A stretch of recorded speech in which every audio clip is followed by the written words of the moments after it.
Bienvenidos al ciclo de charlas públicas científicas online, organizada por CETIS, Ciencia, Tecnología y Sociedad de la Vicerrectoría de Investigación, Innovación y Posgrado de la Universidad de Antofagasta, con colaboración de la Biblioteca Regional de Antofagasta.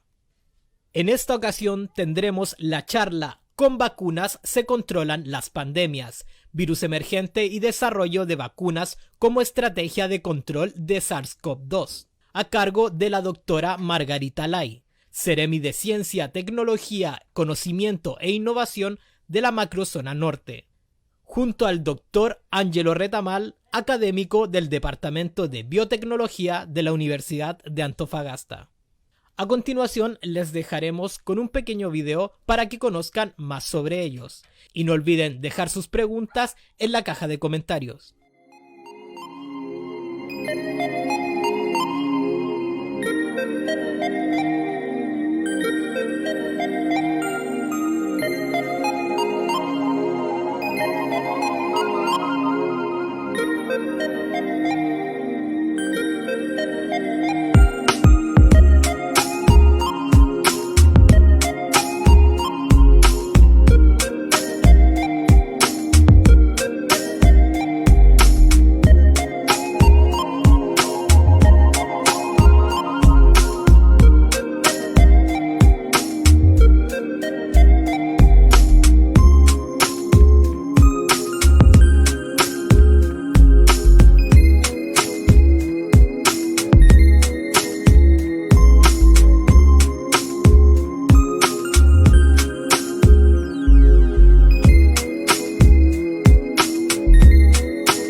Antofagasta, y también quiero dar las gracias a la Biblioteca Regional de Antofagasta.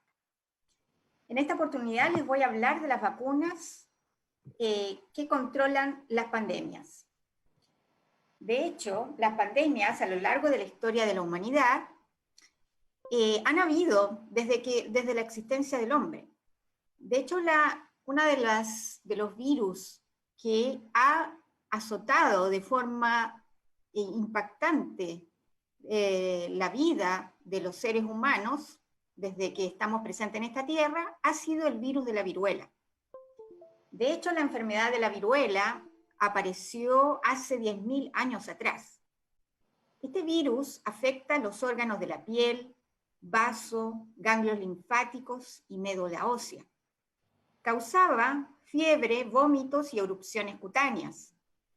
Y el 30% de las personas morían después de 2 semanas de estar infectados. Los sobrevivientes quedaban con cicatrices en todo su cuerpo por el resto de su vida. Y en 1350 a.C., la primera epidemia de viruela apareció en la guerra entre egipcios y los hititas.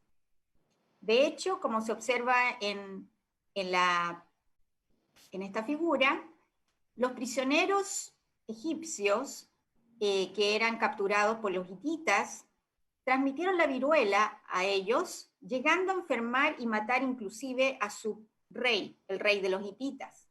Con ello, de hecho, afectó tanto su población que se declaró el fin de la civilización hitita.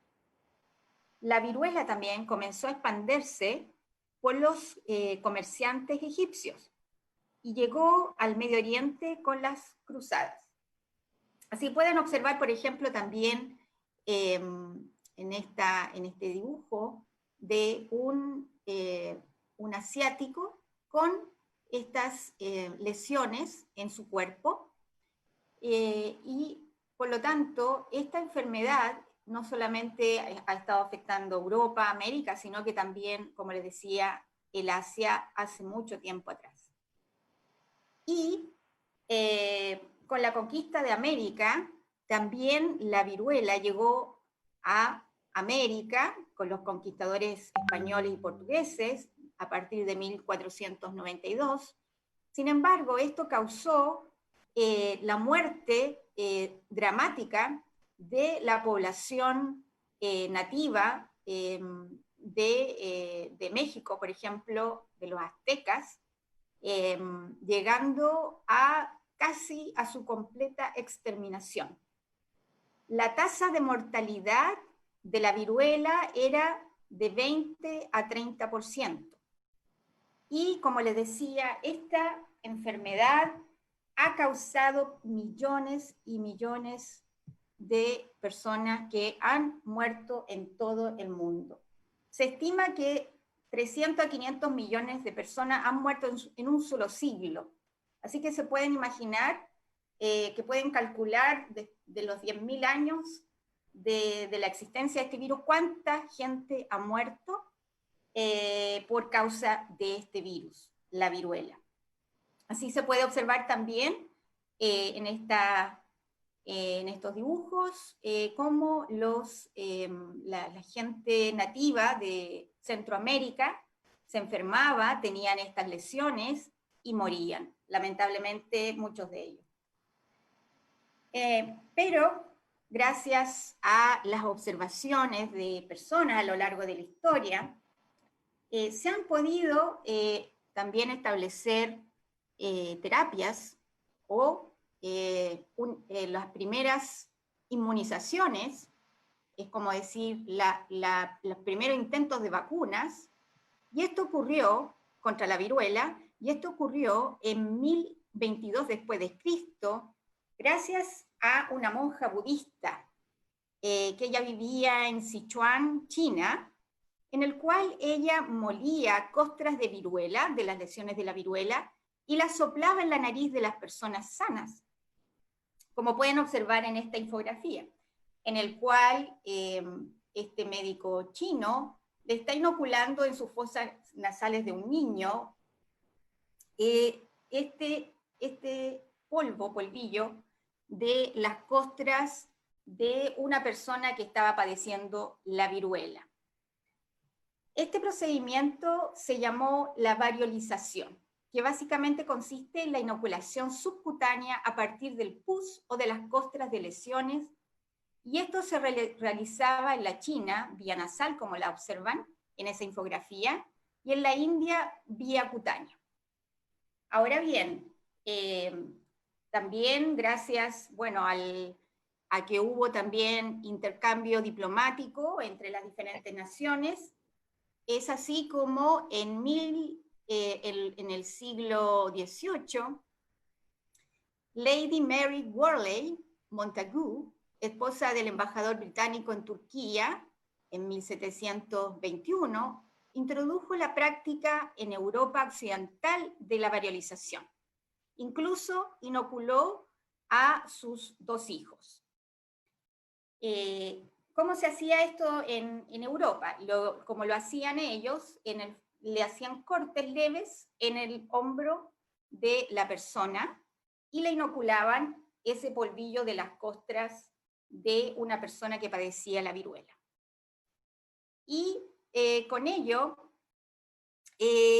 había una mortalidad, o sea, de 20 a 30%, que era la mortalidad que tenía la infección de la viruela, se bajó al entre el 2 y el 3%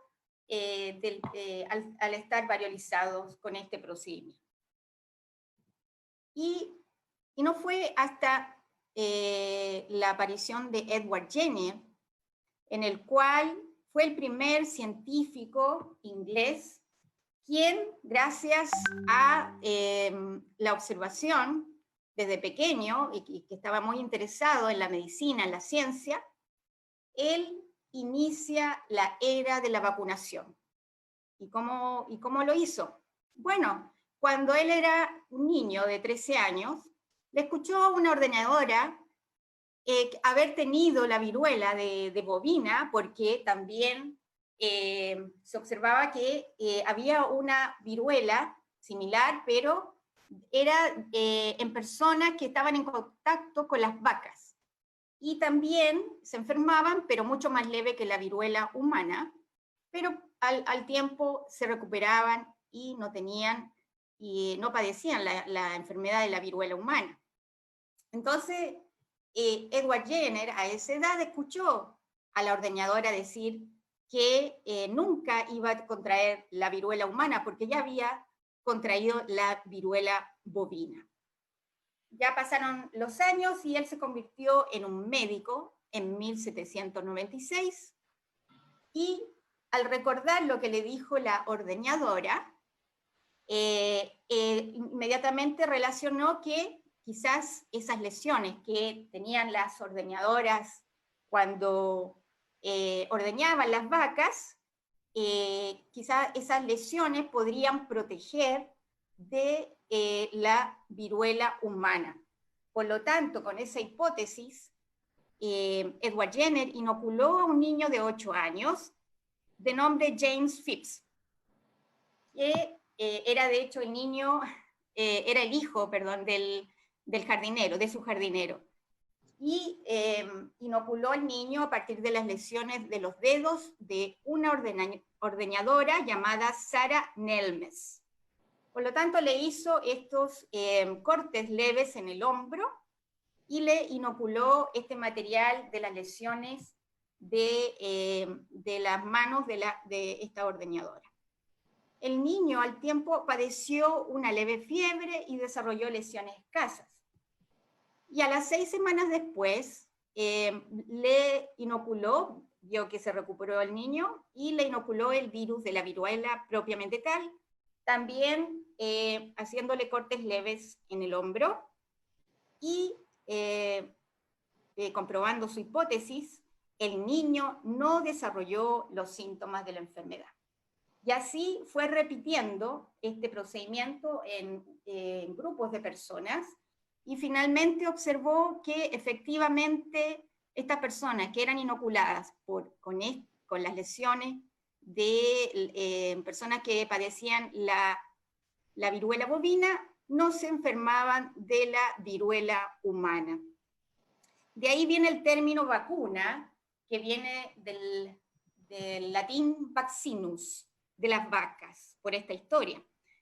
Y entonces Edward Jenner se ha convertido en el primer científico que utilizó la vacunación al administrar el material de lesión de viruela de las vacas, que en inglés es cowpox, a humanos, logrando así protección cruzada contra la viruela o el virus smallpox en inglés. Aquí también se puede ver una pintura en el cual se observa a Edward Jenner inoculando a James Phipps, y fue su primer experimento en el cual afortunadamente fue exitoso y fue el comienzo de la era de la vacunación exitosa en el mundo. Y gracias a ello se han podido salvar millones y millones de vidas. De hecho, más tarde, cuando los países comenzaron a hacer, digamos, aplicar los diferentes programas de inmunizaciones alrededor del mundo, se pudo erradicar esta enfermedad que, como pueden observar, dejaba unas lesiones, digamos, muy lamentables en todo el cuerpo de la persona, quedaban marcados de por vida con esas cicatrices, o morían. Y gracias a la vacuna contra la viruela y este plan de inmunizaciones alrededor del mundo, en 1979 se declara la erradicación total de la viruela de la faz de la Tierra, gracias a el desarrollo de la vacuna que se hizo por Edward Jenner a final del siglo XVIII. Ahora bien, han habido también otras pandemias a lo largo de la historia de las civilizaciones. Otra pandemia que se recuerda históricamente ha sido, por ejemplo, la peste justiniana, que eso ocurrió en el siglo VI, eso alrededor del 541 después de Cristo, y también hubo mucha gente que murió por causa de esta enfermedad. Luego también se recuerda la famosa peste negra o la peste bubónica, que azotó sobre todo Europa en el siglo XIV, específicamente entre el 1347 y 1351 después de Cristo. Básicamente esta enfermedad o este patógeno fue difundido desde la China, luego hacia el Asia, Medio Oriente, África y llegó a Europa. Se estima que eliminó esta enfermedad 1/5 de la población mundial. Ya que en esa época, bueno, después se elucidó que era una bacteria, entonces no había ninguna terapia y no habían vacunas para poder enfrentar este tipo de enfermedad mortal. Y también hubo una tercera plaga pandémica en la India, que eso data en el siglo XIX, alrededor de 1855. Años después se pudo elucidar que el patógeno que causó todas estas pestes a lo largo de los siglos fue la bacteria Yersinia pestis. Y gracias también al descubrimiento de los antibióticos se pudo controlar. Sin embargo, en estos últimos tiempos ha habido una alta resistencia a los antibióticos que han podido controlar la Yersinia pestis. Por lo tanto, se hace necesario, en este caso, desarrollar también vacunas para poder controlar algún brote que está latente, que pueda aparecer por esta bacteria Yersinia pestis. Otra gran pandemia que ha ocurrido, sobre todo en el siglo pasado, fue la famosa gripe española que ocurrió en 1918, en plena Primera Guerra Mundial. Básicamente era una gripe española que mataba muchas personas. Ahí pueden observar todas las diferentes noticias que aparecían en los medios, en los periódicos, diciendo que estaba esta enfermedad y que estaba matando y enfermando a las personas. De hecho, esta gripe se originó en Estados Unidos, en Kansas, y fue transmitida por un soldado a Europa, que causaba básicamente fiebre elevada, dolor de oídos, cansancio corporal, diarreas, vómitos y dificultades para respirar, como también hemorragias nasales. ¿Cuáles eran las causas? Bueno, la infección primaria causada por este virus, que bueno, después se elucidó que era un virus, y también por una neumonía bacteriana secundaria. Esto recién se pudo averiguar en los últimos años. No en ese entonces, pero hasta hace unos años atrás se pudo elucidar que la muerte causada por esta gripe española era tanto por el virus mismo como también una infección bacteriana secundaria. La tasa de mortalidad fue entre el 10 y el 20%. Y así murieron entre 50 a 100 millones de personas en un lapso de pocos meses. Y hubo también tres olas o brotes de infección. Y curiosamente, personas entre 20 a 40 años de edad fueron las más susceptibles de morir. Uno pensaría que podrían ser los niños, los ancianos, pero en este caso fueron gente joven y saludable. Y como les decía, la mayoría murió en un tiempo muy corto, entre septiembre y diciembre de 1918. Inclusive, grandes personajes de la época murieron, causado por la gripe española. Por ejemplo, el presidente de los Estados Unidos, Woodrow Wilson, también el primer ministro de Inglaterra, Lloyd George, el Kaiser de Alemania, Guillermo II, y pintores famosos como Klimt y también Munch, que aquí observamos una pintura, un autorretrato de él cuando estuvo enfermo de la gripe española y lamentablemente falleció al tiempo después. Y como esto les puede recordar lo que estamos pasando ahora con la pandemia del SARS coronavirus 2, en ese entonces, en esa época, también se tomaron medidas como cuarentena, uso de mascarillas, desinfección de lugares públicos, tales como teatros, circos, y también se hacía identificación de forasteros, y también se hizo suspensión de clases cuando era necesario. Por lo tanto, en esa época también se daban cuenta de que entre más grupos de personas interactuaban, más se transmitía esta enfermedad. Y finalmente, el agente patógeno que causó esta gripe española recién se pudo identificar en 1943. Y se pudo identificar que fue el virus de la influenza A, H1N1. Y su secuencia genética se pudo elucidar recién el año 2005. Así que, bueno, en este caso tomó muchos años para poder elucidar bien cuál era el patógeno que causó esta pandemia, una de las pandemias más, digamos, mortíferas que se recuerdan en los últimos tiempos.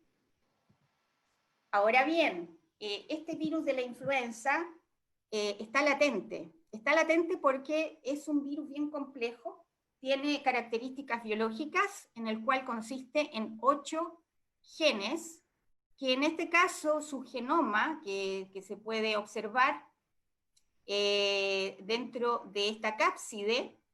Este virus tiene una envoltura lipídica, tiene una cápside y tiene su genoma. En este caso, este virus, su genoma es segmentado. Esto no es tan común. Por ejemplo, el virus del SARS coronavirus 2 no tiene un genoma segmentado, sino que lineal.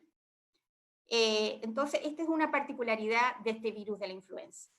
Por lo tanto, el virus de la influenza que causó la gripe española se identificó como el H1N1, que se piensa que fue transmitido de un ave al humano. Posteriormente, en 1957, también apareció otra pandemia. En este caso, ocurrió en el Asia, y aquí hubo una recombinación de genes de 2 cepas diferentes de influenza, los cuales se intercambiaron y causaron esta nueva pandemia. Luego, en 1968, apareció otra pandemia en Hong Kong, en el cual se generó otra nueva cepa de influenza, que fue el H3N2. También hubo un intercambio de genes entre 2 cepas diferentes, y se generó esta nueva cepa, en el cual también mató al menos 1 millón de personas. Y así sucesivamente, este virus puede aparecer en cualquier momento, como también ocurrió en el año 2009, una nueva pandemia ocurrió, el 2009, con también la pandemia también de una cepa H1N1, y en cualquier momento pudiese aparecer una nueva pandemia causada por este virus de la influenza. Ahora bien, gracias a los investigadores Thomas Francis y Jonas Salk, que eran los 2 médicos, en 1940 lideraron investigaciones en la Universidad de Michigan para el desarrollo de la primera vacuna inactivada contra la influenza, con el apoyo del Ejército de los Estados Unidos. Y ustedes se preguntarán, ¿por qué el Ejército participa en esta investigación? Bueno, fue porque debido a su experiencia con la pérdida de tropas a causa de la enfermedad de la influenza, y las muertes ocurridas durante la Primera Guerra Mundial. Esta vacuna básicamente está basado en que el virus puede replicar en huevos de gallina fertilizados con un método que se sigue inclusive utilizando hasta el día de hoy para producir la mayoría de las vacunas contra la influenza. La vacuna original solo incluyó un virus de la influenza A inactivado, pero la actual vacuna antiinfluenza es trivalente. ¿Qué significa eso?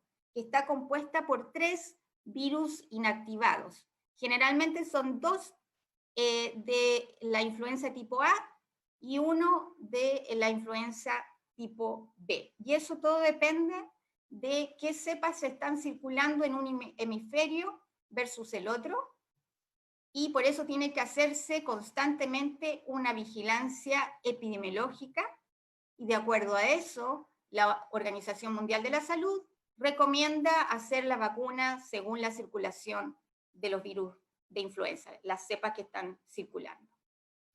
Y de esa forma se ha podido también contener tanto enfermedades causadas por la influenza estacional, que ocurre cada año, y también se puede prevenir estos brotes que causan pandemias a nivel mundial. Ahora bien, para hacer una introducción de la charla del doctor Angelo, quisiera también decirles que nuestro organismo también es capaz de poder defenderse de estos patógenos o virus respiratorios. Por ejemplo, en este caso el SARS coronavirus que nos está afectando en estos días. Entonces, ¿cómo se gatillan o se generan las defensas ante una infección viral respiratoria? Básicamente el virus llega a nuestras vías respiratorias y llegan y se contactan con las células del epitelio respiratorio, en el cual el virus tiene una proteína en su envoltura, en el caso de virus envuelto, como el virus respiratorio sincicial, el virus de la influenza, el virus SARS coronavirus 2, y tienen esta proteína que se une a un receptor específico dentro, que se expresa en la superficie de la célula. Con ello puede entrar a la célula e infectarla, pero las células en sí tienen un sistema para poder alertar a todo el organismo de que están siendo infectadas. Y es así como se generan unas proteínas inflamatorias, las cuales tienen como objetivo hacer un reclutamiento de células que están circulando en la sangre, que son diseñadas para combatir enfermedades infecciosas. Por ejemplo, los monocitos, las células natural killer, los neutrófilos, llegan rápidamente cuando hay una acumulación de estas proteínas inflamatorias en los tejidos. Y esto se llama respuesta inmune innata, que es la primera línea de defensa contra estos virus respiratorios. Y también existen unas células especializadas que se llaman las células dendríticas o las células macrófagos, las cuales que tienen una forma amorfa y tienen la propiedad de poder movilizarse, desplazarse, y además poder fagocitar estos, digamos, patógenos, y luego migran, tienen la habilidad de migrar y poder llegar a lo que son los nódulos linfáticos, que son en el fondo tejidos que están a lo largo de todo nuestro cuerpo, cerca de los epitelios sobre todo, y que son parte del sistema linfático y del sistema inmune. Entonces, estas células dendríticas van a estos nódulos donde se encuentran 2 tipos de células, los linfocitos B, los linfocitos T. Los linfocitos T, las células dendríticas le presentan, le muestran quién está atacando, y estas responden inmediatamente y van, las células T en este caso se convierten a lo que se llaman las células que son células CD8 que se convierten en células citotóxicas. ¿Qué significa eso? Que van a ir al lugar donde están siendo infectadas las células y van a matar a las células que están siendo infectadas por el bien de las otras que no están siendo infectadas. Y por eso se llaman células citotóxicas. Y son a partir de las células CD8 activadas por esta célula dendrítica. Por otro lado, también se activan las células B, que son, o los linfocitos B, los cuales también se van a activar, van a proliferar y van a generar anticuerpos, los famosos anticuerpos, que van a básicamente, específicamente, encontrar el patógeno y lo van a neutralizar. De esa forma se genera la segunda, digamos, parte de la respuesta inmune, que es la respuesta inmune adaptativa.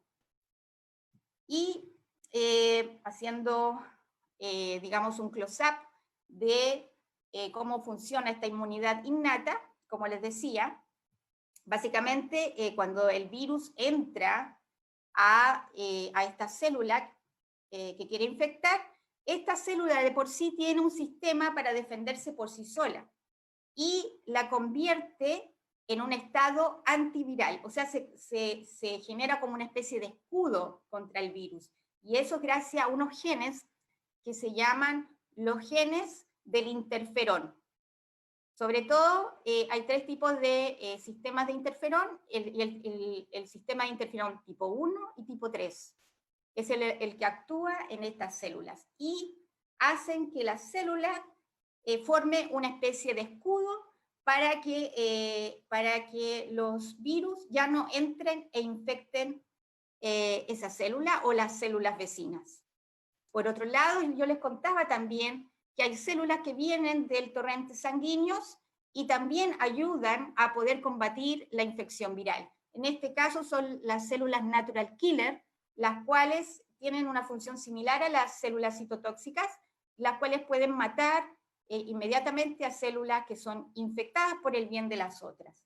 Y por el otro lado está la inmunidad adaptativa, como les decía, en la cual las células B producen anticuerpos para neutralizar, y están estas otras células que son las CD8, las cuales van a matar también, o las células citotóxicas que van a matar a las células infectadas por el bien de las otras. Ahora bien, esta inmunidad adaptativa es la que genera lo que se llama la memoria inmunológica, y basado en eso se pueden diseñar lo que se llaman las vacunas.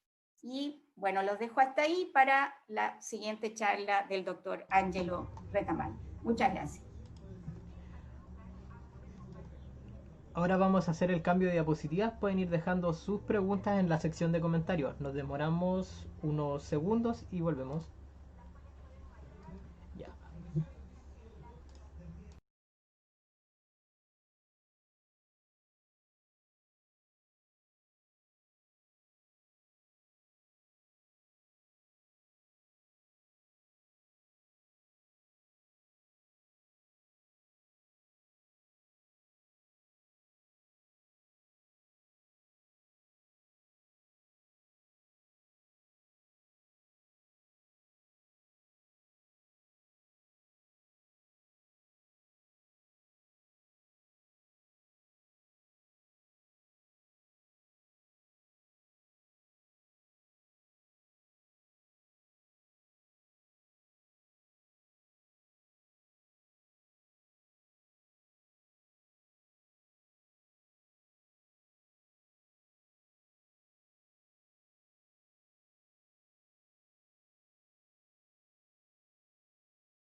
Buenas tardes a todas y a todos. Primero, bueno, agradecer la charla previa comandada por la doctora Margarita.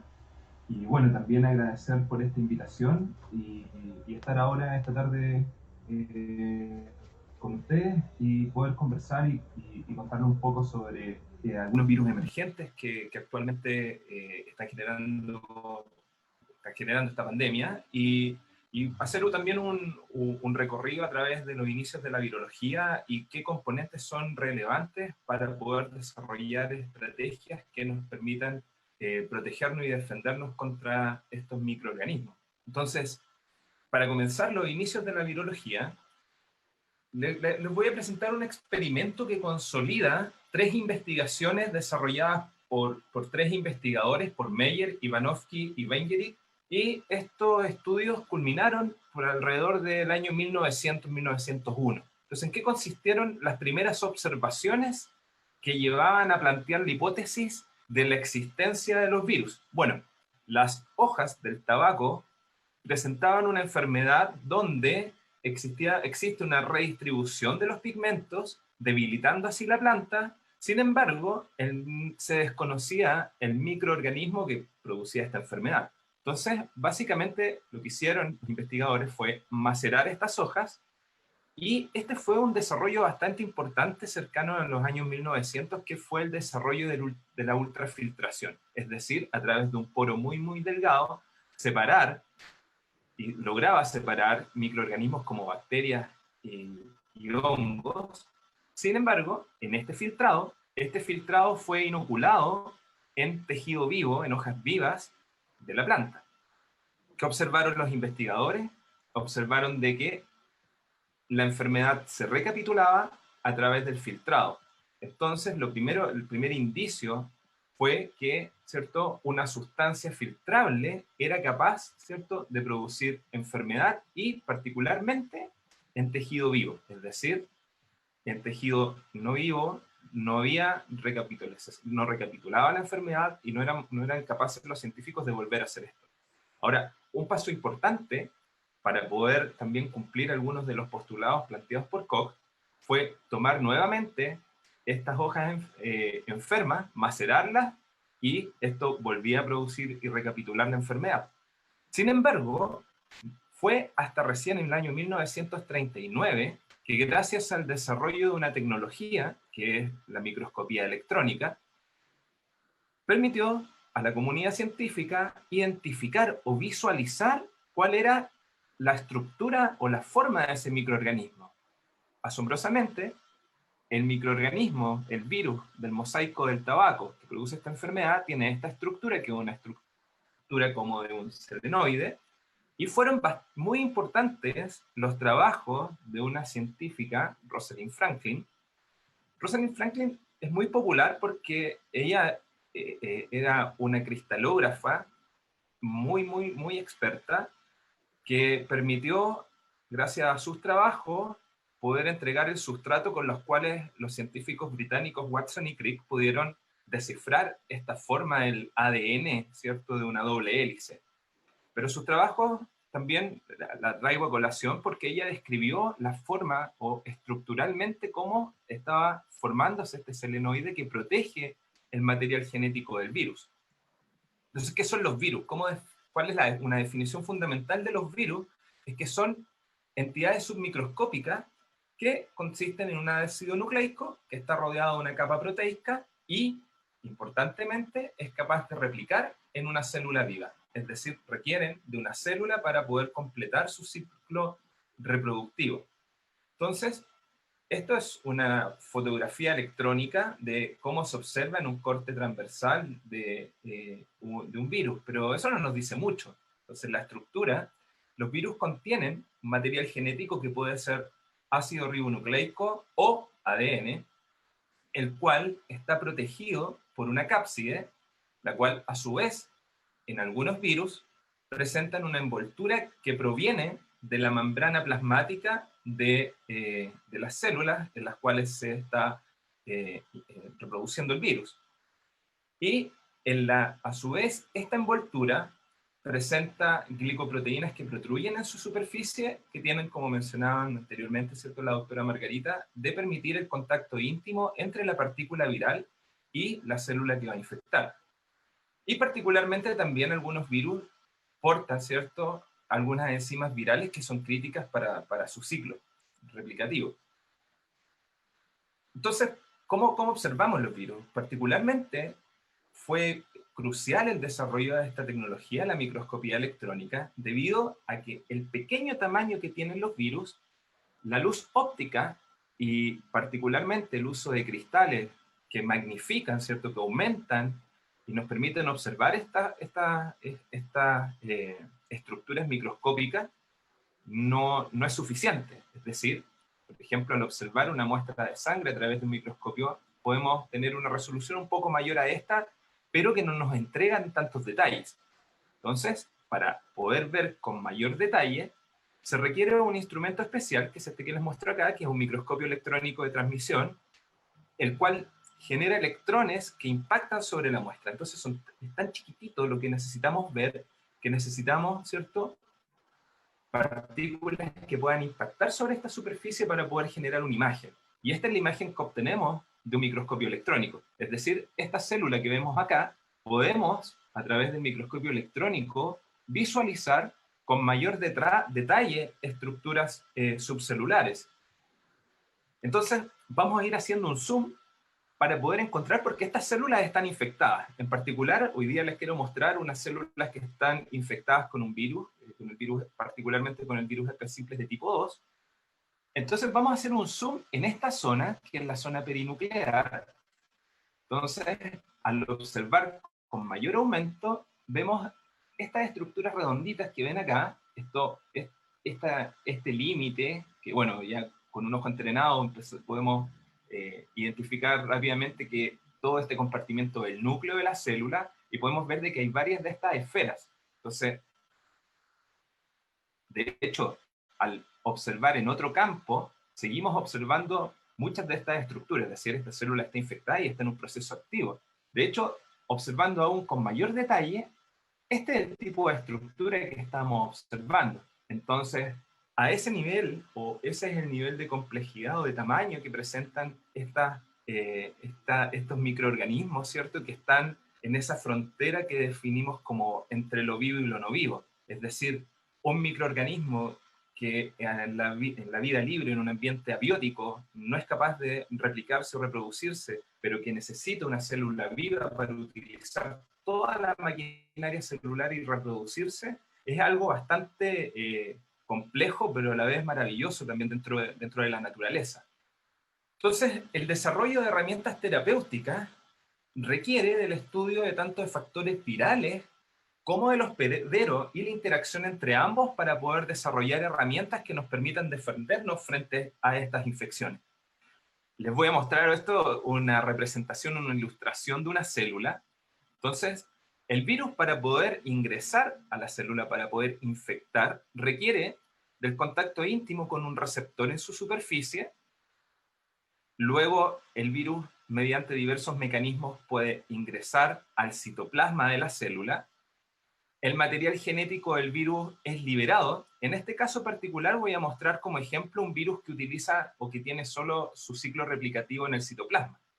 Porque bien, como les mencionaba, dependiendo del tipo de material genético, el ciclo replicativo también se lleva en el núcleo, ¿ya?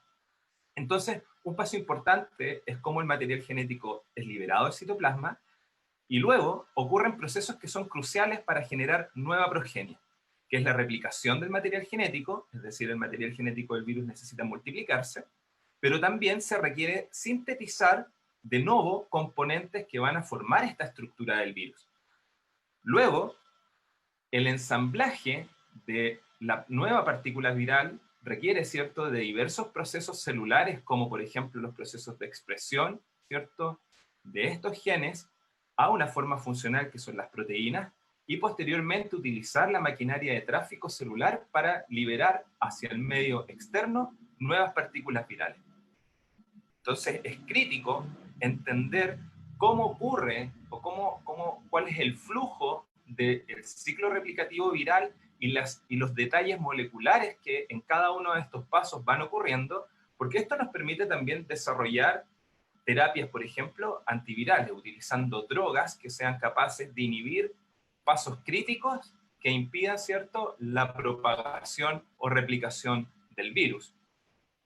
Otros factores muy importantes de entender es también cómo el hospedero responde frente a esta injuria o a esta invasión. Es así como es relevante para la comunidad científica entender también cómo los factores o estos componentes virales pueden, por ejemplo, alterar los procesos, cómo se desarrolla la respuesta inmunológica, pero también estudiamos cómo factores propios del hospedero, factores genéticos, son los que pueden predisponer a el desarrollo de una patología moderada, severa, o como hoy estamos observando en el caso de SARS coronavirus, de pacientes que son asintomáticos. Entonces, SARS nos vuelve a visitar. SARS significa el síndrome respiratorio severo agudo. Este síndrome respiratorio ya fue portada no solo de revistas científicas, sino de revistas como Times el año 2002-2003, siendo la primera pandemia del siglo XXI. Entonces, este brote, como mencionaba anteriormente la doctora Margarita también, se produjo en China y se propagó rápidamente a través de los viajeros, abarcando 27 países en menos de 3 meses y con una mortalidad reportada de 8.096 casos con 774 muertos.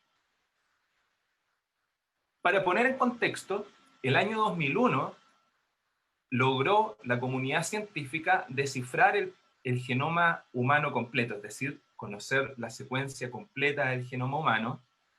Es por ello que las tecnologías de secuenciación, que es la herramienta por la cual nosotros podemos conocer la secuencia específica de cada microorganismo u organismo, tardó, en el caso de la pandemia, la primera pandemia, el SARS coronavirus 1, cerca de 6 meses en determinarse esa secuencia completa.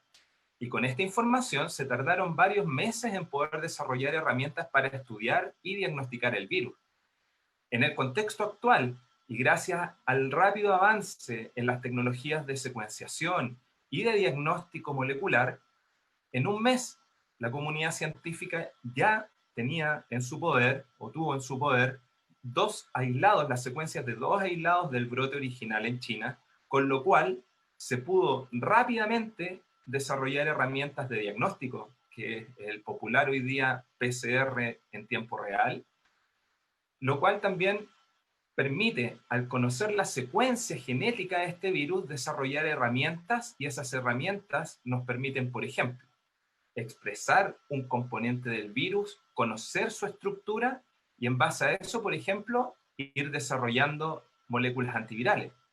Podemos, por otro lado, con esa secuencia, desarrollar vacunas, ¿cierto?, que estimulen nuestro sistema inmunológico y sea el propio hospedero el que se defienda frente a una infección. Y es así como el año 2012, otro brote de un virus relacionado, el virus respiratorio del Oriente Medio, un pariente, un primo del SARS coronavirus 1, aparece en Arabia Saudita. Entonces, ¿cuál es la historia, la breve historia de los coronavirus y las infecciones en humanos? Los coronavirus se pueden dividir, según su patogenicidad, en coronavirus de baja patogenicidad. Estos coronavirus circulan estacionalmente produciendo resfrío común y se transmiten de humano a humano.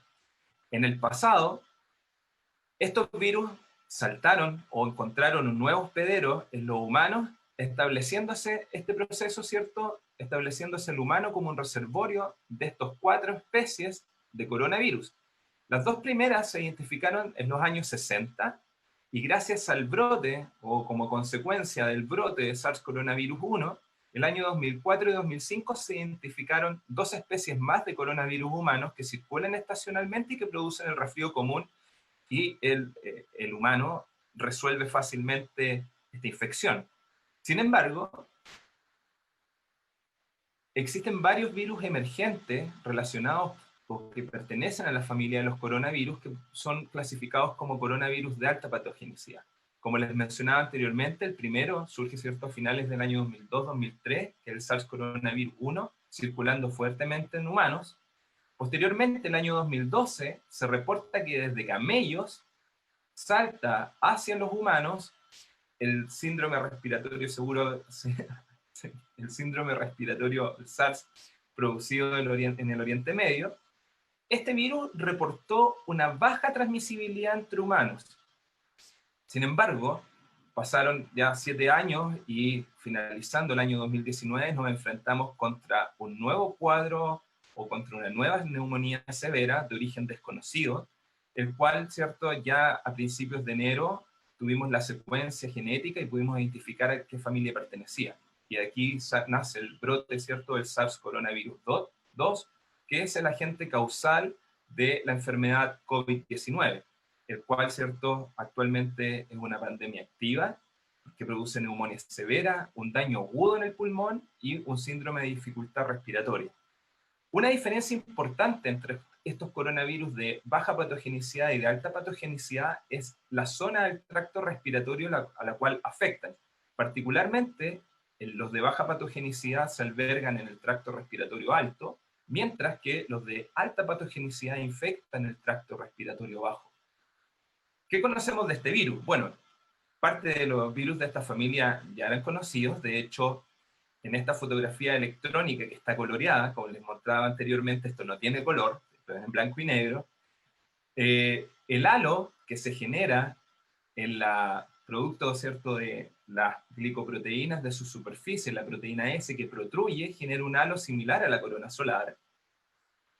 De una forma ilustrativa, generamos este tipo de dibujos donde simplificamos un poco esta estructura. Estos virus son virus cuyo material genético es un ARN de polaridad positiva. Presenta 4 proteínas estructurales. La proteína Spike, que es la que se encarga, ¿cierto?, de unir esta partícula a su receptor en la superficie de la célula. Proteínas estructurales como la proteína M y E, y la ribonucleoproteína que protege el material genético del virus. Recientemente, de hecho, quiero mostrarles este artículo, que es un artículo muy bonito que acaba de ser publicado ayer, donde se estudian poblaciones celulares y mediadores en pacientes que presentan una patología de COVID moderada, severa y como controles pacientes sin infectar. Entonces, ¿cuáles son las principales conclusiones de este artículo? Particularmente, se muestra que en pacientes con COVID la respuesta inmune es defectuosa. Ya la doctora Margarita les comentaba que son muy importantes las células T, o los linfocitos T, en la defensa antiviral.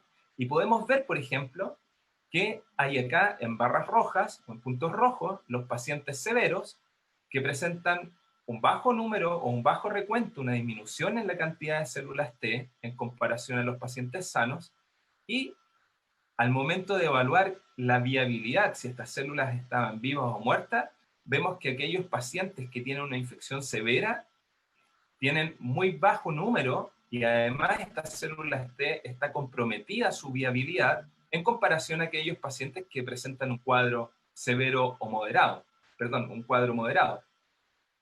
Importantemente también se observa un aumento en la viabilidad y en el reclutamiento de células como los neutrófilos y los monocitos, que tienen principalmente características proinflamatorias. De hecho, al momento de evaluar en estos pacientes la presencia de citoquinas o de moléculas proinflamatorias, podemos observar que hay un aumento o una alta abundancia de interleuquina 6, que es un mediador proinflamatorio, y también en otros componentes como el interleuquino 9 beta y la interleuquina 18, que son mediadores son mediadores que, entre otras cosas, dan señales de daño y que permiten el reclutamiento o el llamado de estas células proinflamatorias, lo cual, en cierta forma, explica por qué los pacientes con COVID-19 tienen un alto reclutamiento de estas células en el tejido, y esto también explica esos componentes inflamatorios que dificultan la regeneración y que agravan el daño producto de la infección.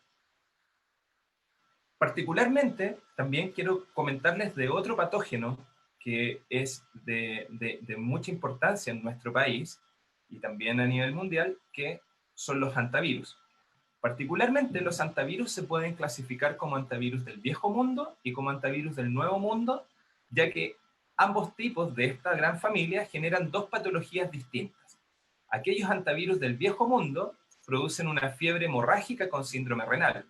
Estos virus fueron descubiertos por allá por el año 1950 en el conflicto de las Coreas. Cuando tropas americanas vuelven a Estados Unidos, desarrollan un síndrome hemorrágico con una mortalidad cercana al 10%.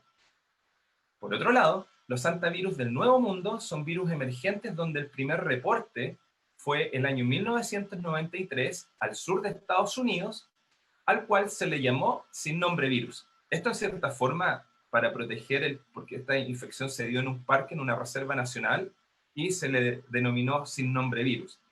Este sin nombre virus produce una enfermedad similar a influenza, sin embargo que progresa a infiltración en los pulmones, a infiltración celular que también produce el COVID, falla respiratoria, shock y muerte en cerca del 50% de los casos.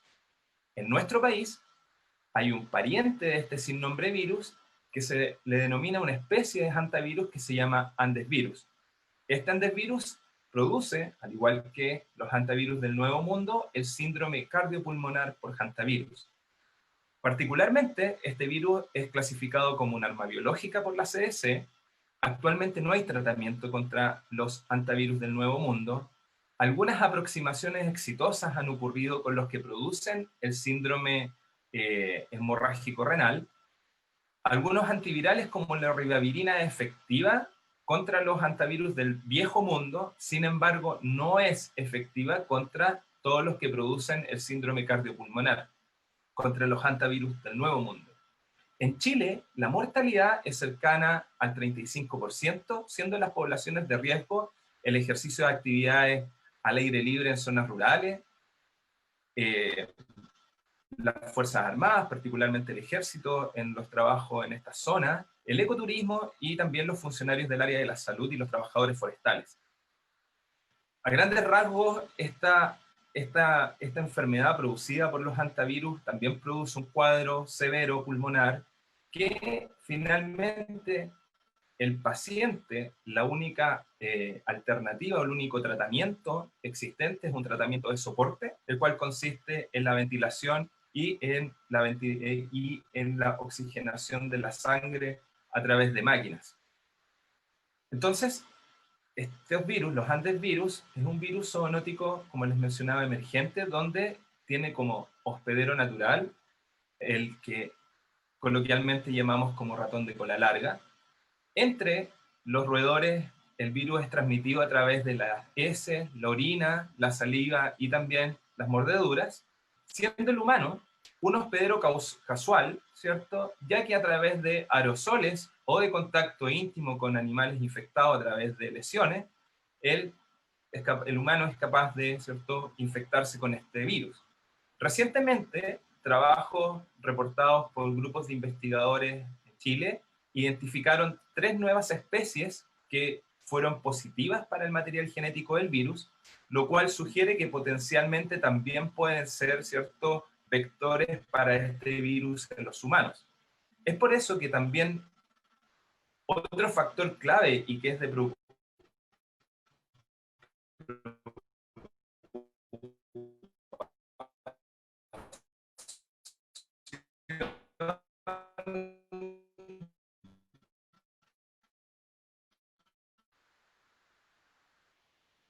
para la comunidad invernadera.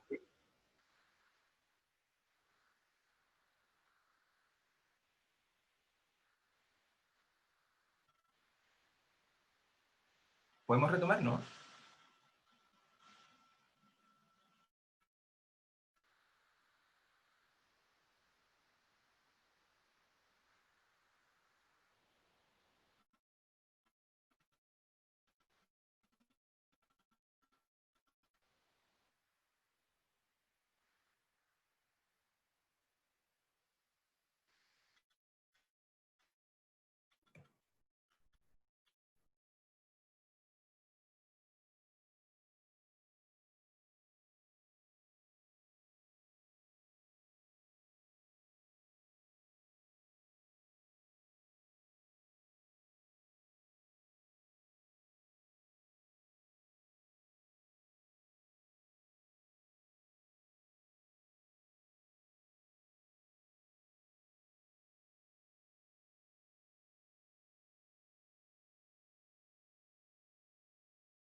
voy a hacer la introducción. Estimados, como acaban de ver, del doctor Angelo Retamal sufrió un pequeño impasse en base a su conexión. Así que vamos a tomar este tiempo esperando a que vuelva para responder algunas preguntas que han surgido desde los comentarios. Y una es justamente una es de Juan Luis, que nos pregunta: ¿cómo reconocer a una persona asintomática? ¿Existe alguna forma? Sí, de hecho, bueno, la forma que ya todos conocen es la técnica del PCR en tiempo real. Tendría que hacerse una toma de muestra a la persona. De hecho, bueno, hoy en día lo que se está aplicando es que solamente las personas sintomáticas se le ordena hacer, el médico le ordena hacer, digamos, el análisis de PCR en tiempo real, pero también se podría hacer y aplicar la misma técnica para cualquier persona que esté circulando y que pueda no presentar ningún síntoma, pero probablemente también podría estar infectada con el virus. Ahora bien, claro, hacerse una toma de muestra de hisopado nasofaringeo es complejo. Existen hoy en día alternativas para hacer esa toma de muestra de forma más fácil, que podría ser incluso solamente una toma de muestra de la saliva. De hecho, ahora se quiere implementar un sistema de vigilancia en grupos de riesgo basado en esta toma de muestra más fácil desde la saliva, y luego se hace un procedimiento como se hace para el diagnóstico, que es de extraer el ácido nucleico viral del SARS-CoV-2, si hubiese, y ver si hay amplificación o no de los genes de este virus. Aquí llegó aquí llegó el doctor Angelo para que hagamos la conexión nuevamente, si le parece. Sí, sí. ¿Sí? Venga.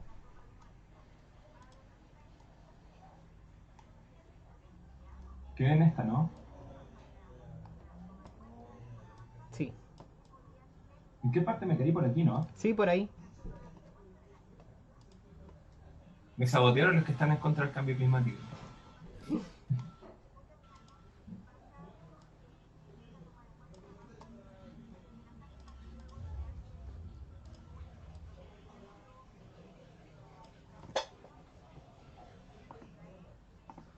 ¿Tú me indicas?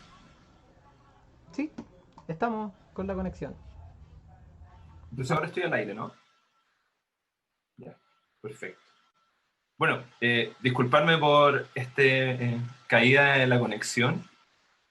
Bueno, como les mencionaba, el cambio climático igual es un factor importante en los cambios de migración de las especies, etcétera, lo cual, por ejemplo, en este caso es crítico porque ya, por ejemplo, en el año 2008 se identificó en Melipilla ratas de alcantarilla que viven en ambientes urbanos, a diferencia de estas especies que viven eh, en ambientes de vida libre, más alejados del desarrollo urbano, siendo en particular preocupante, un problema de salud pública preocupante este hantavirus, ya que de todos los hantavirus que les comentaba anteriormente, el único que se ha reportado que es capaz de transmitirse de humano a humano es esta especie Andes virus. Una frase o un argumento que se ha popularizado durante este tiempo, en particular con el SARS coronavirus, es que esto puede haber sido un diseño del humano y que se escapó, que fue algo intencional. Sin embargo, los procesos donde los virus van encontrando nuevos hospederos son procesos que ocurren en la naturaleza. De hecho, quise hablarles también sobre los hantavirus, porque los primos o parientes de estos que están dentro de esta familia de virus son denominados arbovirus o virus transmitidos por insectos, la mayor parte de los hantavirus, o de los, en realidad los bunyavirus donde pertenecen estos virus, infectan plantas y se transmiten a través de insectos a otras plantas. Sin embargo, una de las hipótesis es que desde un insecto hematófago encontró ahora un nicho replicativo en los mamíferos, siendo entonces este virus cuyo ancestros infectan particularmente plantas, ¿cierto? Ahora encuentran un nuevo nicho y se adaptan y generan una nueva especie en este reservorio, que serían los mamíferos, ¿cierto? Y esto permite el establecimiento de una nueva especie, la cual, en particular, es capaz de transmitirse a los humanos y generar enfermedad. Y es así como también van saltando a otras especies y podemos ir encontrando ciertos saltos en distintos virus, encontrando nuevos nichos donde reproducirse, entendiendo esto como un proceso que ocurre temporalmente en varios años. Entonces, particularmente en el caso de Hanta, se han descrito variables o contribuciones genéticas del hospedero que contribuyen a la susceptibilidad a la infección y también a la gravedad de la patología por la infección con este virus. Por ejemplo, variaciones o mutaciones en nucleótidos, ¿cierto?, en la secuencia del material genético, cuando estas mutaciones están presentes en sobre el 6% de la población, es decir, esa mutación está presente de forma significativa, se le denominan polimorfismos de nucleótido único, es decir, por ejemplo, en el 94% de la población, en esta posición X, hay una citosina, pero en el 6% se establece una guanina. Y eso puede tener una consecuencia que vamos a ver a continuación. Cuando ese cambio de un nucleótido está presente en menos del 1%, es algo que ocurre de forma al azar y de forma natural y se le denomina mutación. Entonces, ¿qué consecuencia tienen estos polimorfismos, que son las variaciones genéticas en nuestra especie humana? Es que pueden tener consecuencias en la severidad de la patología asociada a la infección con este virus. Así como estas investigaciones se desarrollaron en nuestro país, particularmente fueron conducidas por científicas mujeres, por Jennifer Angulo y por Constanza Martínez. En particular, por ejemplo, para el caso de Hanta, se ha reportado que el cambio en un aminoácido, en el receptor donde se une el virus, disminuye la susceptibilidad a la infección. Por otro lado, esos mediadores que les comentaba, en el caso de SARS coronavirus, la interleuquina 6 veíamos que era en los pacientes severos estaba súper alta, también en el caso de la infección con hantavirus puede ser, ¿cierto?, un predictor de la severidad de la patología producida por este virus. Y también estos cambios o polimorfismos en genes que codifican para moléculas antivirales, también se pueden correlacionar ya sea con la severidad o con la patología producida por las infecciones virales. Entonces, los tratamientos contra las infecciones virales pueden tener como diana o como blanco el virus o el hospedero. Particularmente los que tienen como diana el virus, encontramos los antivirales, inhibidores de la fusión o de la entrada del virus a la célula, y dentro también de los que tienen como blanco el virus, encontramos la inmunoterapia, que hoy día, ¿cierto?, es la búsqueda de estos pacientes que tienen un alto título de anticuerpos neutralizantes contra el virus y que, ¿cierto?, son los que constituyen este tipo de herramienta terapéutica que es a través de la inmunoterapia. Por otro lado, aquellos que tienen como blanco el hospedero pueden, por ejemplo, y que han fracasado lamentablemente, el uso de corticosteroides o de moléculas antiinflamatorias, bloqueadores del receptor de entrada del virus o de la enzima que se encarga de hacer un priming o cebar o hacer un corte pequeño en la estructura de la proteína spike del SARS coronavirus y luego de eso entra. También se están explorando inhibidores a este nivel. Sin embargo, tal vez la herramienta más exitosa en poder erradicar y controlar las infecciones causadas por virus han sido el desarrollo de las vacunas que tienen como blanco el sistema inmunológico del hospedero. Entonces, ¿qué son las vacunas? Las vacunas son medicamentos elaborados a partir de los agentes infecciosos o con componentes estructurales de estos microorganismos. Están tratados para eliminar su capacidad de producir la enfermedad, sin embargo mantienen la capacidad de estimular al sistema inmunológico. Importante mencionar que como todo medicamento se han reportado en muy baja frecuencia algunos efectos adversos. Es por ello que las entidades de salud pública de cada país mantienen farmacovigilancias activas en todo el esquema de inmunización y de todas las vacunas que son administradas en la población. Entonces, a grandes rasgos, este es el virus patogénico. Una de las vacunas más simples, entre comillas, de producir es poder propagar el virus y usando agentes químicos inactivarlo. Entonces, la inoculación del microorganismo inactivado, es decir, incapaz de propagarse, en algunos casos es capaz de generar una buena respuesta.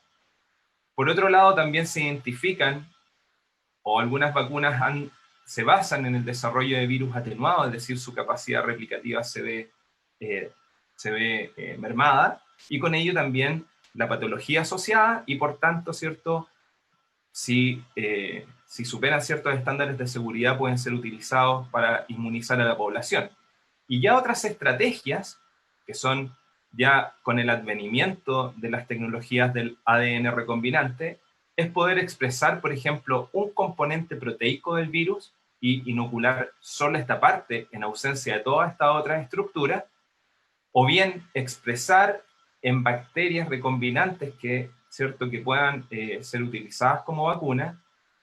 Otra estrategia es generar partículas tipo virus, es decir, que puedan tener la envoltura, componentes de su superficie, pero que, por ejemplo, carecen de material genético.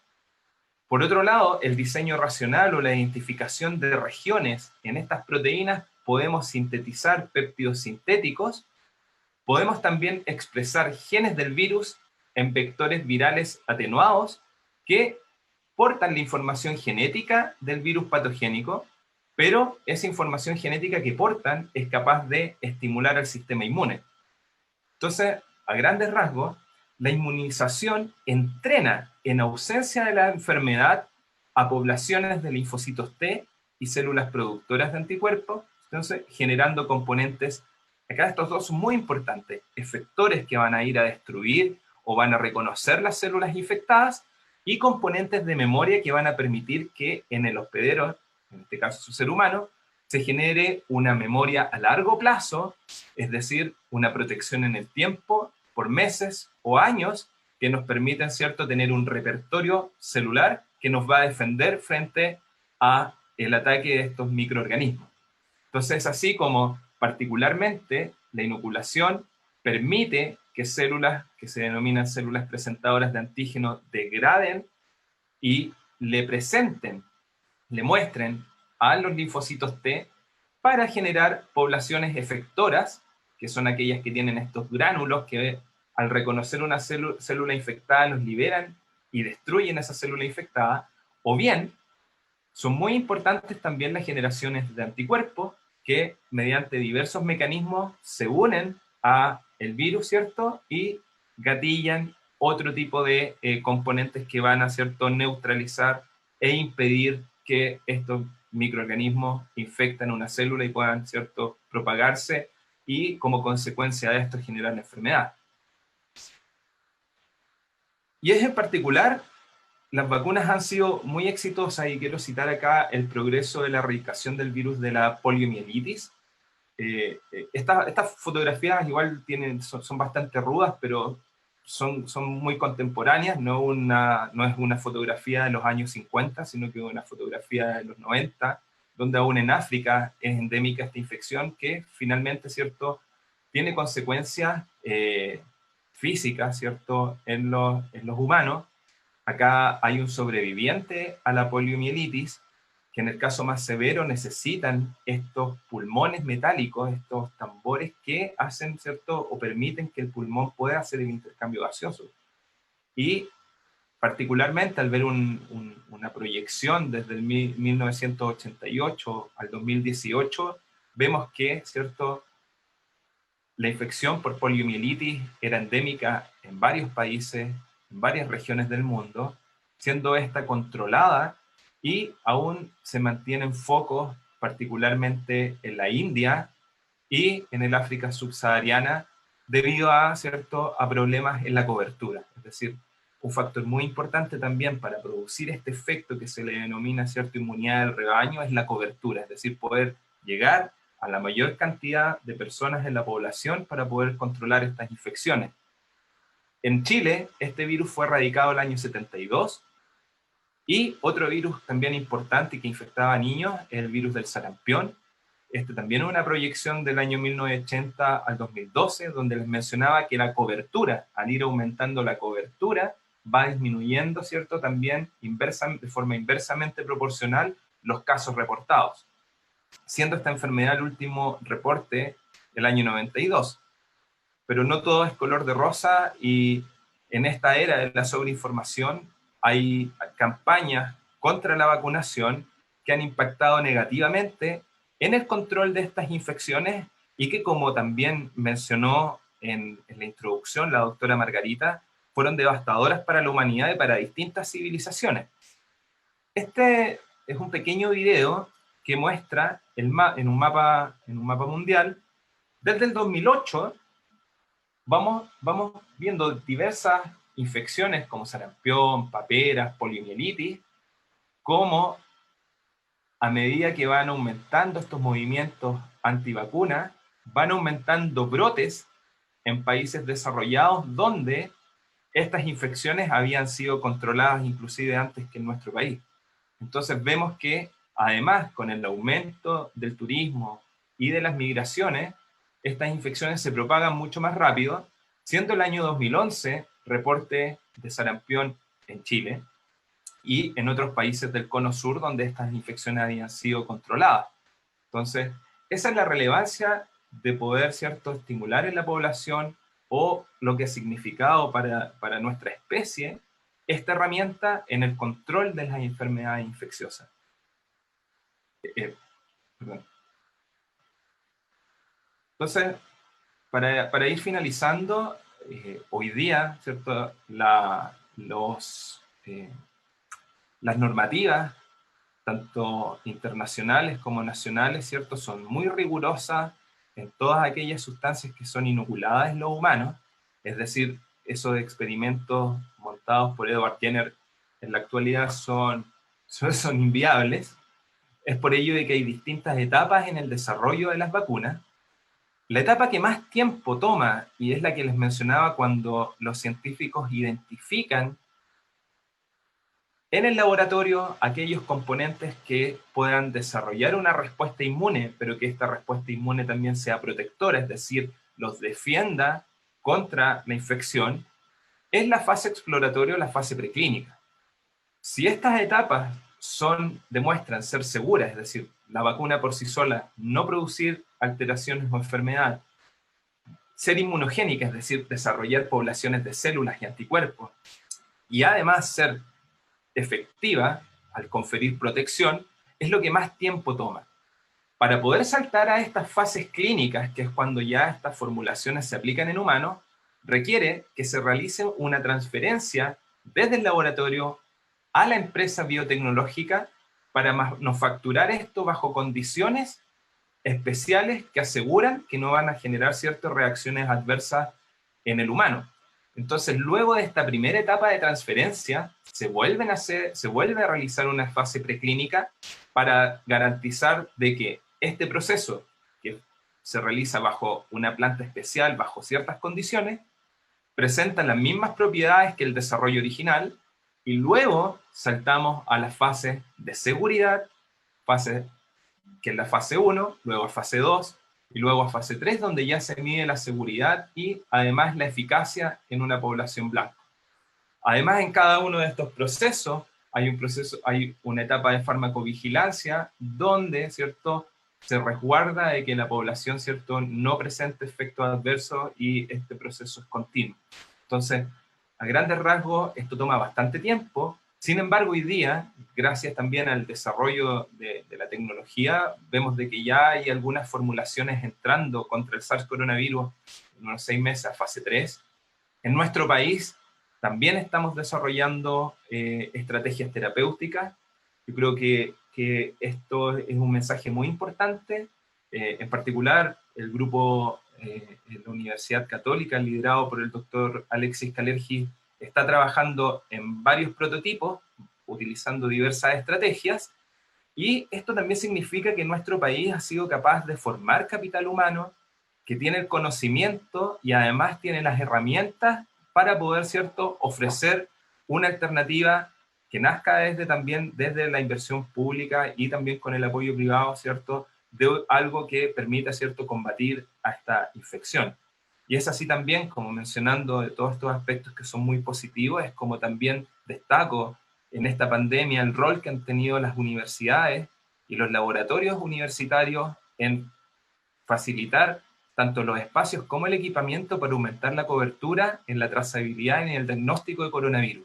Yo creo que esos son hitos súper importantes y que deben servirnos como un aliciente para seguir en esta vía de colaboración, ¿cierto? Y también de transmitirle a todos ustedes, a la comunidad, de que tenemos una masa de científicos y científicas muy preparadas y que, ¿cierto?, durante todo este proceso han trabajado de manera muy activa, con muchas ganas para poder, ¿cierto?, tener algo prontamente y posicionarnos también con nuestras propias estrategias y, ¿cierto?, tener esta anhelada independencia también tecnológica. Yo creo que es súper potente poder desarrollar estas tecnologías. Bueno, y para finalizar y darles las gracias, mostrarles también de que los virus no solo afectan a los humanos produciendo enfermedades, sino que también estas típicas postales de los jardines holandeses, a los holandeses hace 2 siglos atrás les generó un dolor de cabeza muy grande, un virus que es similar al virus del mosaico del tabaco, que también genera una redistribución en el pigmento, ¿cierto?, en los pétalos de los tulipanes. Sin embargo, a pesar de que son súper lindos estos llamados tulipanes de Rembrandt, este fenotipo es producido por una infección viral que es transmitida por insectos y que al infectar, por ejemplo, frutas, debilita el fruta, genera una repigmentación de la fruta disminuyendo el valor comercial de las mismas. Y con esto quiero cerrar y agradecerles a ustedes por su atención y por conectarse hoy día y poder ir contribuyendo, ¿cierto?, al desarrollo y al establecimiento de una cultura científica. Muchas gracias.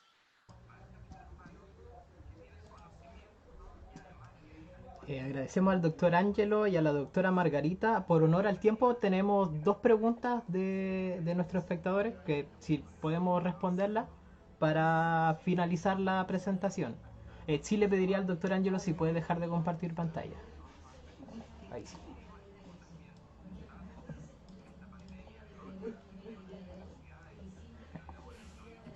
Desde la biblioteca, desde nuestra transmisión que también hacemos en conjunto desde la Biblioteca Regional de Antofagasta, Vero Delgado nos pregunta: ¿cómo visualizan el tema de la vacuna ante un panorama actual donde los enfermos de SARS-CoV-2 no muestran mucha respuesta inmune? Gracias a ambos, la charla fue muy educativa. Claro. Ángelo, sí, por favor. Bueno, agradecer la pregunta.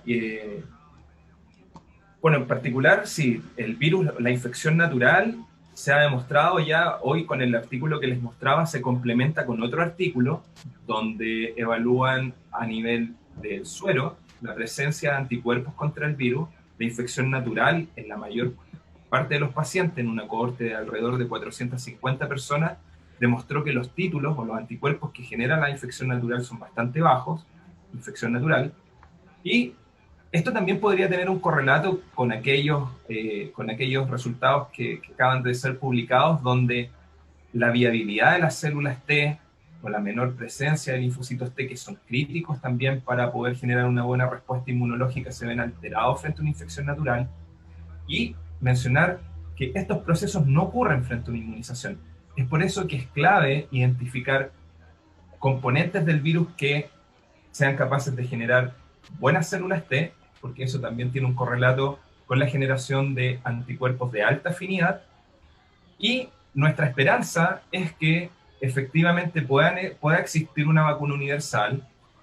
Al menos hasta hace un mes atrás, los análisis por genéticos a partir de las secuencias de diversos aislados muestran de que las proteínas del virus presentan una muy baja modificación o mutación, o son bastante conservadas, han demostrado ser bastante conservadas, lo cual es súper positivo porque nos hace pensar en que una vacuna universal pueda ser posible en el corto tiempo y que permita establecer protección en un rango de tiempo acorde antes de que se pueda generar una variante del virus que pueda ser un mutante, que pueda ser más exitoso y que ¿cierto? Ya esta vacuna no puede ser efectiva, lo cual yo lo veo difícil. Los datos muestran de que al menos las proteínas del virus, los componentes genéticos son bastante estables.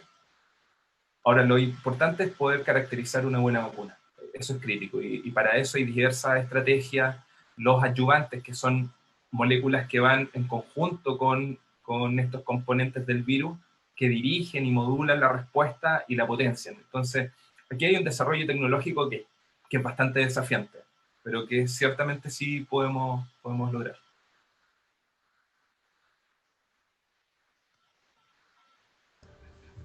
La doctora Margarita quiere comentar algo igual a la pregunta. Sí, más que nada comentarles que efectivamente, al parecer este virus, en general, los virus que son patogénicos, como lo conversaba en la charla el doctor Angelo, en este caso el SARS coronavirus 2 es de alta patogenicidad. Entonces, lo más probable que este virus lo que está haciendo con sus diferentes proteínas está esa respuesta inmune que yo les mostraba, que es el conducto regular que uno tiene para defenderse, digamos, de los patógenos. Estos virus, podríamos decir que son, entre comillas, muy inteligentes. ¿Por qué? Porque saben inhibir o bloquear esas respuestas inmunes, tanto a diferentes niveles. Puede ser en la respuesta inmune innata, como les decía, o puede ser también a nivel de la respuesta inmune adaptativa. Y al parecer este virus está bloqueando de alguna forma el sistema de la respuesta adaptativa, especialmente la de los anticuerpos. Es por eso que cuando uno diseña una vacuna, como decía el doctor Angelo, trata de preparar a nuestro sistema inmune para que genere esos anticuerpos y que genere una memoria que cuando llegue el virus real, ¿no?, infectivo, ya estas células estén preparadas para poder producir los anticuerpos de forma muy rápida, generalmente para generar en una primera infección los anticuerpos se demora una semana. Cuando uno está vacunado, esa respuesta se acorta solamente a 2 días, y además la respuesta de anticuerpos es mucho más efectiva. Por lo tanto, la vacunación es muy importante y esperemos que salga pronto la vacuna para este virus. Gracias. En base a estos últimos temas, Jacqueline pregunta en base a la producción de vacuna. ¿Existe una técnica para la producción de una vacuna más eficaz? Entiendo que pregunta para la situación que vivimos actualmente. Doctor Angelo.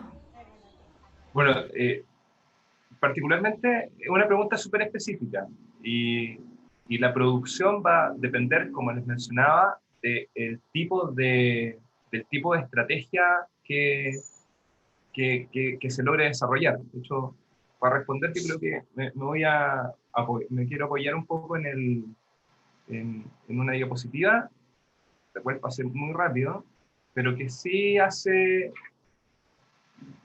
¿Puedo compartir pantalla, cierto?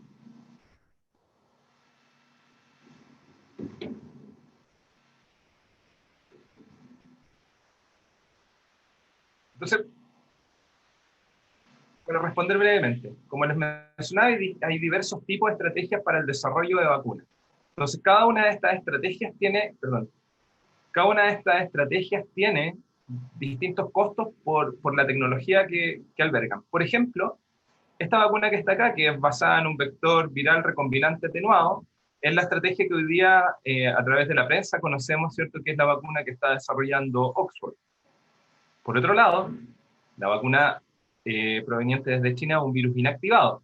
Entonces, estas dos tecnologías ofrecen también costos de producción y de cobertura distintos. Entonces, dependiendo de la forma, por ejemplo, escalar o purificar proteínas recombinantes también tiene un costo superior a, por ejemplo, poder expresar antígenos en un vector bacteriano. Esto yo diría que es la forma, es una de las estrategias de menor costo y que permitiría, ¿cierto?, tener una mayor cobertura en el tiempo, al igual de que otras estrategias como las vacunas ADN. Sin embargo, es importante mencionar de que de estas estrategias, por ejemplo, no hay vacunas que se apliquen en los humanos que tengan estas dos estrategias, tanto vacunas virales recombinantes atenuadas como vacunas ADN, por ejemplo. Sin embargo, tenemos reportes de que los virus inactivados, que las proteínas recombinantes y que estas bacterias vivas que codifican antígenos sí han sido efectivas. Entonces, respondiendo específicamente a la pregunta, va a depender, ¿cierto?, del tipo de vacuna, tiene un correlato con su facilidad de producción, ¿cierto?, y en los costos que esta pueda tener.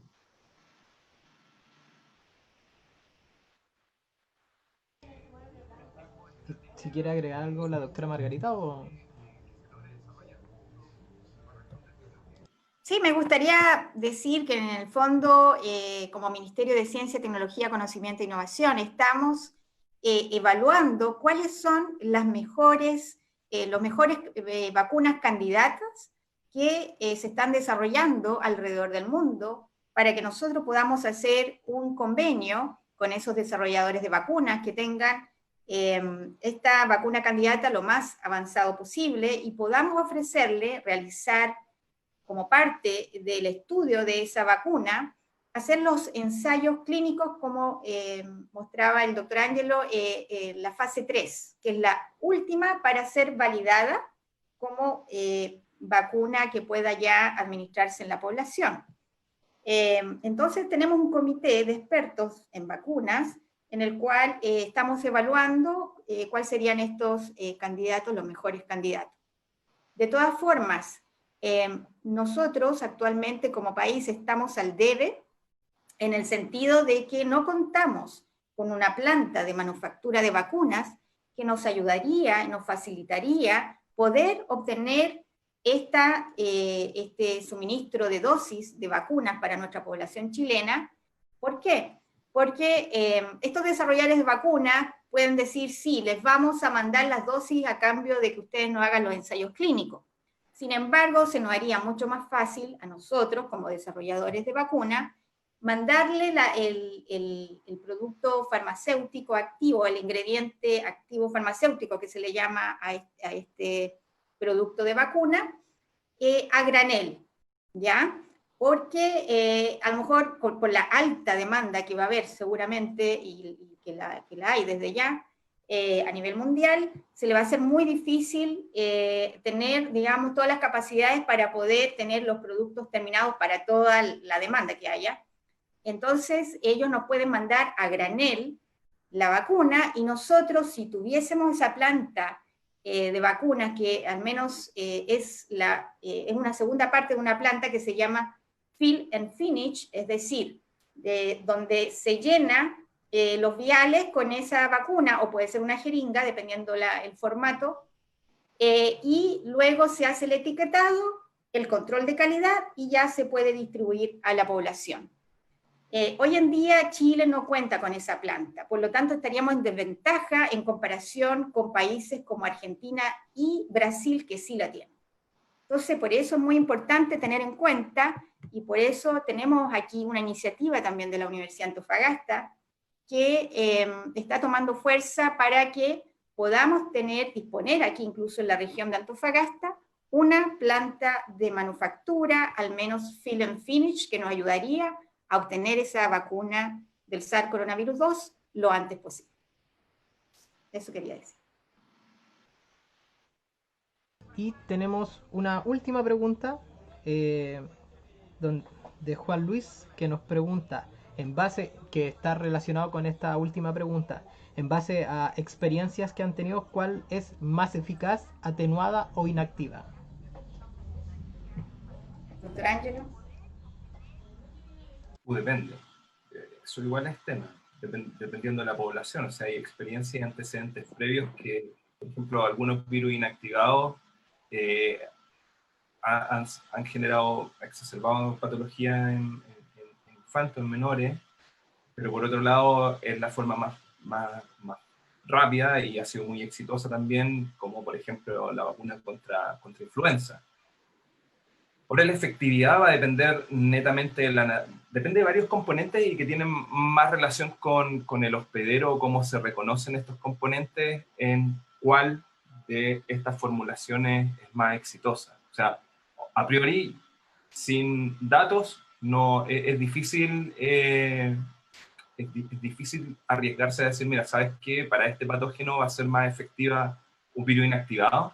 Sin embargo, siempre, o hacia dónde estamos apuntando, a tener el componente más clave, porque ha ocurrido que cuando hay otros antígenos del virus, pueden esto enmascarar y la respuesta puede ser menos óptima que encontrando aquel componente que es el clave. Y para aquello, para poder llegar a esos resultados, se necesita tiempo y poder identificar en el laboratorio, mediante diversas pruebas, cuál de esos componentes estructurales es el más fuerte. De hecho, bueno, antes de parte de mi trabajo doctoral fue con un virus también, que es el virus del herpes simplex de tipo 2, para el cual había una vacuna que se basaba en una proteína, en una glicoproteína a su superficie, que se llama glicoproteína D, la cual es súper inmunogénica, fue súper buena en fases clínicas y preclínicas, pasó a la fase 1, muy bien, pasó a fase 2, muy bien, llegó a fase 3 y en fase 3 no demostró diferencia, es decir, al parecer, de alguna forma, este antígeno que parecía muy guau, al momento de disminuir, por ejemplo, la recurrencia de úlceras o de carga viral, no fue tan efectiva. Y uno diría, pero bueno, si mostró ser súper inmunogénico.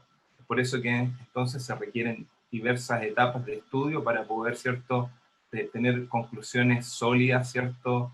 Y por eso también los inmunólogos, los virólogos, tratan de entender cómo interactúan diversos componentes en la respuesta, ¿cierto?, en la célula, y eso nos permite disectar y tener ese conocimiento que es fundamental para poder implementar, ¿cierto?, nuevas tecnologías, hacer esa transferencia desde el mesón, desde el laboratorio hacia la clínica, que es tan fundamental, ¿cierto?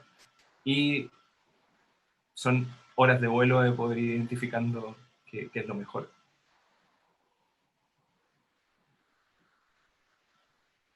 Así que no, es como una respuesta bien ambigua, pero es la realidad, es decir, ¿cuál es mejor? Solo el dato va a poder decir cuál es mejor. Siempre hay preferencias y que tienen relación al costo de producción, etcétera, pero es difícil a priori diseñar, hacer esa apuesta.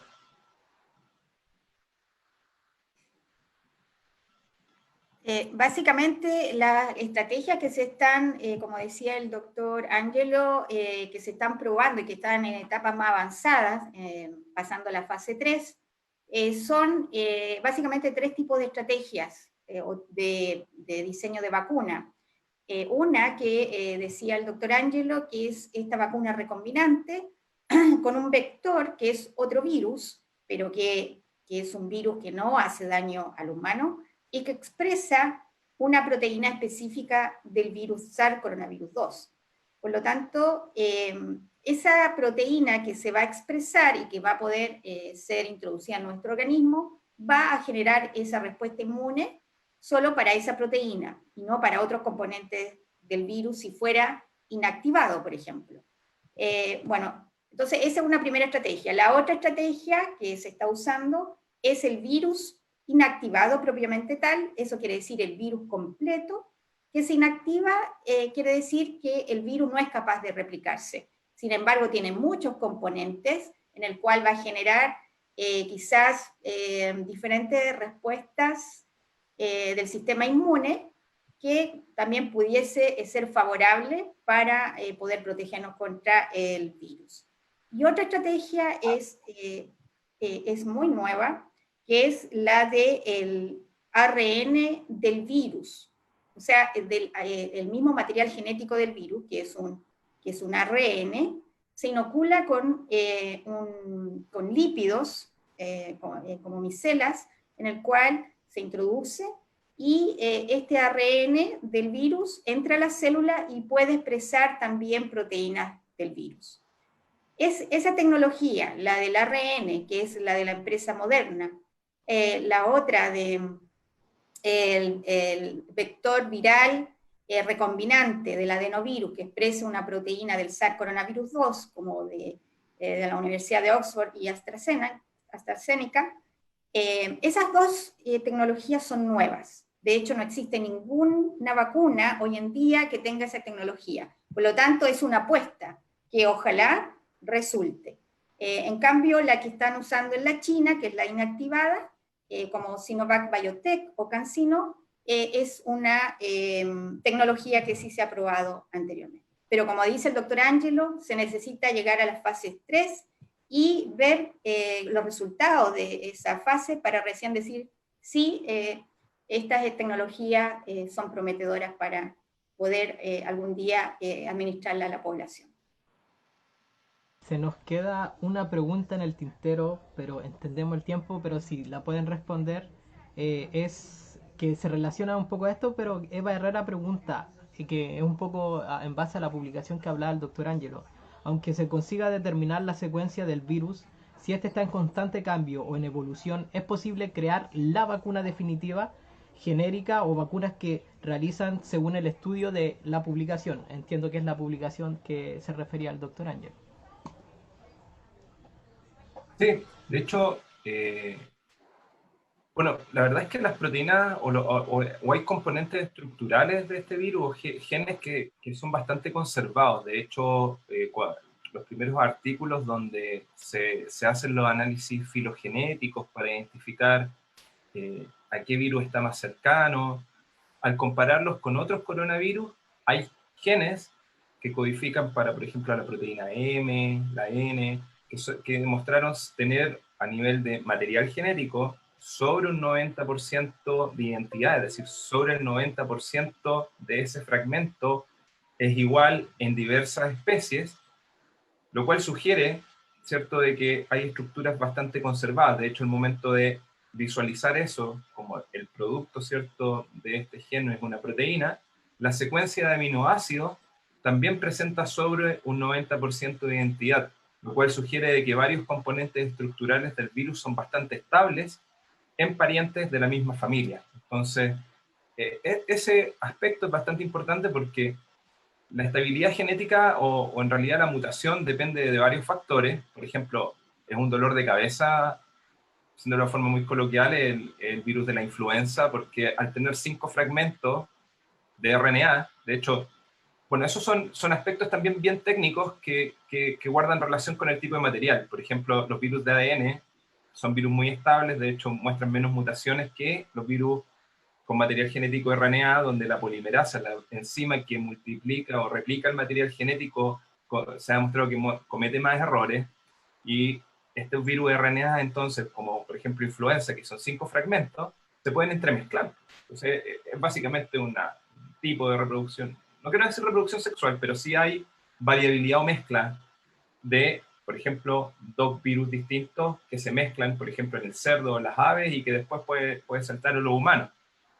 En el caso del coronavirus, el coronavirus nos da ventajas o tiene ciertas particularidades porque es una sola hebra de RNA y como es solo una hebra su material genético, además ha demostrado que tiene muy poca variabilidad entre especies y entre distintos aislados de este SARS coronavirus 2. Entonces, yo creo que eso es un aspecto súper relevante y nos da una ventaja porque, ¿cierto?, el genoma es bastante estable y las proteínas son bastante conservadas. Es decir, tendría que variar ya un 60-50% o menos para decir, no, esto ya es una cosa nueva, no va a funcionar. De hecho, por eso los inmunólogos apostamos a aquellos antígenos que sean conservados, ¿cierto?, y que permitan desarrollar poblaciones tanto de células T como anticuerpos. Entonces, se pretende guardar un equilibrio. No es solo el anticuerpo neutralizante el funcional, sino que en muchos casos la resolución de la infección es gracias a linfocitos T, que por un lado están aquellos que ayudan a la célula B, que se diferencia una célula plasmática y puede producir anticuerpos, como también a linfocitos T, ciertos citotóxicos que van a ir a reconocer a la célula infectada. Entonces, esas son las cartas que también uno trata de buscar o que espera que le salgan, ¿cierto?, cuando comienza el diseño de este tipo de estrategia. Si la doctora Margarita desea agregar algo. Sí, básicamente, bueno, con las tecnologías que contamos hoy en día, bueno, esperemos que con las que ya se están desarrollando, una de ellas sea la más eficaz, segura, y que ojalá también dé una protección de larga duración. Eso es lo que se espera. Pero de todas maneras, como decía el doctor Ángelo, existen también otras formulaciones que tienen que ver con identificar exactamente cuáles partes de estas proteínas, por un lado, que tienen que ser conservadas para que dé una protección a largo plazo, pero también que sean inmunogénicas para estos dos tipos de respuesta inmune adaptativa que les comentaba al principio, que comentaba también el doctor Ángelo, que es tanto la respuesta humoral basada en los linfocitos B que generan estos anticuerpos, que pueden neutralizar el virus, y por otro lado también en la respuesta inmune basada en los linfocitos CD8, que se convierten en linfocitos citotóxicos que van a ir y van a identificar cuáles son las células infectadas y las van a matar. Ese sistema también es muy efectivo para poder eliminar completamente el virus de nuestro cuerpo. Entonces, una vacuna ideal sería que estimularan estos dos tipos de respuesta inmune, pero además, a su vez, genere muy poca, digamos, efectos adversos, como una respuesta inflamatoria que no es deseada. Y para eso, por ejemplo, la bioinformática ha sido muy útil. Y eso se está también, hay diferentes formulaciones que también se basan en la bioinformática para identificar esas regiones. Desde Ciencia, Tecnología y Sociedad de la Vicerrectoría de Investigación, Innovación y Posgrado, queremos darle las gracias a la doctora Margarita Lay, Ceremi de Ciencia, Tecnología, Conocimiento e Innovación de la Macrozona Norte, y al doctor Ángelo Retamal, académico del Departamento de Biotecnología de la Universidad de Antofagasta, por esta charla. También queremos agradecer a nuestros colaboradores, en este caso la Biblioteca Regional de Antofagasta, quienes hacemos la transmisión en conjunto desde su fanpage y el nuestro. Y como aparte queremos destacar la labor que realizan las universidades locales, en especialmente al laboratorio de la Universidad de Antofagasta dirigido por el doctor Cristian Muñoz y los profesionales a cargo, que se dedican al procesamiento de muestras para la detección del COVID, que es el tema que nos contiene en la actualidad. Y que hacer una pequeña mención que este laboratorio fue impulsado por la doctora Margarita Lay antes de ser Ceremi. Agradecemos. Sí, ¿quiere comentar? Felipe, más que nada me gustaría agradecer que el doctor Ángelo Retamal haya dado la charla, y ha sido como una charla para darle la bienvenida a él, porque se está incorporando como académico de la Universidad de Antofagasta en el Departamento de Biotecnología, y de todas maneras va a ser un gran aporte, sin duda, para la comunidad científica de aquí de la región. Así que eso quería decir, darle la bienvenida al doctor Ángelo Retamal. Doctor Ángelo, si quiere agregar unas palabras. Bueno, agradecer el saludo también y el trabajo conjunto que hemos también desarrollado con la doctora Margarita de Ceremia. Bueno, sí, y un reconocimiento también especial a todos aquellos científicos y científicas, profesionales de la salud que hoy día están ahí empujando, ¿cierto?, con mucha fuerza, con mucha resiliencia, para que, ¿cierto?, podamos tener diagnósticos, para que podamos tener tratamiento. Hay diversos grupos acá en Santiago, ¿cierto?, en el sur del país, que están hoy día, ¿cierto?, empujando también algo súper importante, que es poder tener, ¿cierto?, nuestro propio desarrollo tecnológico y poder, ¿cierto?, ofrecer tecnología y responder como la comunidad lo espera. Y es por eso también de que me encanta hacer este tipo de actividades, poder comunicar y contarles lo que hacemos en el laboratorio a niños, niñas, adultos mayores, jóvenes, es decir, a la comunidad no experta. Es un ejercicio muy sano para poder ir generando una cultura científica. Y muchas gracias a ustedes y también a la biblioteca, uno de mis lugares favoritos. Queremos queremos agradecer a todos los espectadores que se han quedado con nosotros hasta el final, que ha sido la mayoría, incluso con espectadores que nos ven desde el Perú. Sin otro particular, queremos recordarles que el próximo mes igual tenemos charla pública. El último martes de cada mes son nuestras charlas públicas online. Así que nos despedimos y nos vemos en una próxima ocasión. Hasta luego. Gracias, que estén muy bien. Buenas noches a todas y a todos. Gracias. Hasta luego.